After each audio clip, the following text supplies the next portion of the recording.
नमस्कार, आपका स्वागत है हमारे चैनल पर। संसद का बजट सत्र 2025 31 जनवरी से शुरू होने वाला है और इस बजट सत्र में कई महत्वपूर्ण विधेयक और चर्चाएं होने की संभावना है। वित्त मंत्री निर्मला सीतारमण 1 फरवरी को 8वां केंद्रीय बजट पेश करेंगी, जिससे वह मोरारजी देसाई द्वारा प्रस्तुत 10 बजट के रिकॉर्ड के और भी करीब पहुंच जाएंगी। इस बजट सत्र में कुल 16 विधेयक पेश किए जाने की संभावना है, जिसमें वित्त विधेयक 2025, वक्फ संशोधन अधिनियम और बैंकिंग नियमों में बदलाव जैसे महत्वपूर्ण कानून शामिल हैं। यह सत्र 31 जनवरी से आर्थिक सर्वेक्षण 2024-25 के साथ शुरू होगा और 4 अप्रैल तक चलेगा। इस सत्र में पेश किए जाने वाले प्रमुख विधेयकों में वित्त विधेयक 2025, वक्फ संशोधन अधिनियम, बैंकिंग सुधार विधेयक और भारतीय रेलवे तथा रेलवे बोर्ड अधिनियम के विलय से संबंधित विधेयक शामिल हैं। इसके अलावा आपदा प्रबंधन, तेल क्षेत्रों के नियमन, तटीय और व्यापारी नौवहन कानूनों और विदेशी प्रवेश और अप्रवासन से जुड़े नए प्रस्तावित नियमों पर भी चर्चा होने की उम्मीद है। इसके अलावा इंस्टीट्यूट ऑफ रूरल मैनेजमेंट आनंद का नाम बदलकर त्रिभुवन सहकारी विश्वविद्यालय करने और इसे राष्ट्रीय महत्व का संस्थान घोषित करने का प्रस्ताव भी शामिल किया जाएगा। वहीं गोवा में अनुसूचित जनजातियों के लिए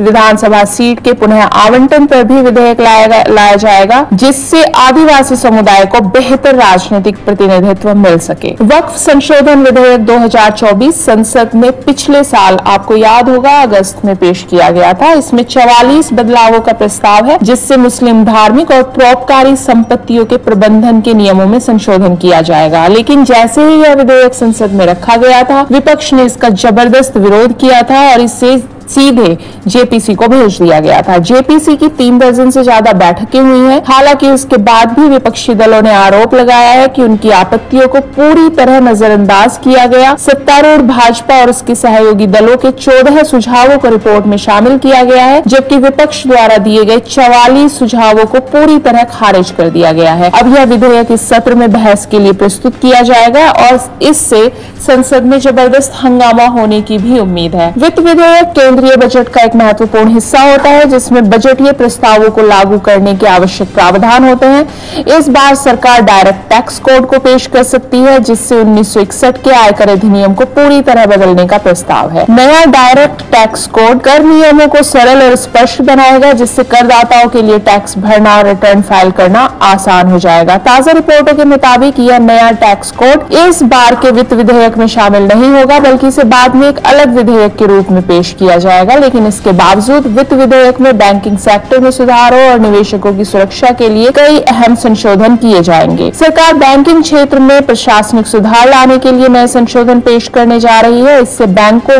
की गवर्नेंस को मजबूत किया जाएगा, ग्राहकों के अधिकारों को बेहतर बनाया जाएगा और निवेशकों को और ज्यादा सुरक्षा भी मिलेगी। समुद्री और व्यापारिक जहाजरानी क्षेत्र में सुधार के लिए भी नए कानून पेश किए जाएंगे। इन नियमों का उद्देश्य समुद्री व्यापार नियमों का आधुनिकीकरण करना, संचालन को सुगम बनाना और सुरक्षा मानकों को मजबूत करना है। बजट सत्र से पहले संसद भवन एनेक्सी में सर्वदलीय बैठक आयोजित की गई। बैठक की अध्यक्षता राजनाथ सिंह, किरण रिजिजू, जेपी नड्डा, अर्जुन मेघवाल और एल मुरुगन ने की। इस बैठक में कांग्रेस, तृणमूल कांग्रेस, द्रमुक, समाजवादी पार्टी, झारखंड मुक्ति मोर्चा सहित कई विपक्षी दलों के नेता शामिल हुए। रिवॉल्यूशनरी सोशलिस्ट पार्टी के सांसद एनके प्रेमचंद्रन ने कहा कि विपक्ष संसद को सुचारू रूप से चलाने के लिए तैयार है, बशर्ते सरकार सहयोग करे। 31 जनवरी को राष्ट्रपति द्रौपदी मुर्मू सदन के दोनों सदनों की संयुक्त बैठक को संबोधित करेंगी। 1 फरवरी को वित्त मंत्री निर्मला सीतारमण केंद्रीय बजट 2025 पेश करेंगी। 14 फरवरी से 10 मार्च तक सत्र का ब्रेक रखा जाएगा और 4 अप्रैल को बजट सत्र का समापन होगा। इस सत्र में कुल 16 विधेयकों को पेश किया जाएगा, जहां वित्त विधेयक और बैंकिंग सुधार भारतीय अर्थव्यवस्था को मजबूती देने पर केंद्रित होंगे। वहीं वक्फ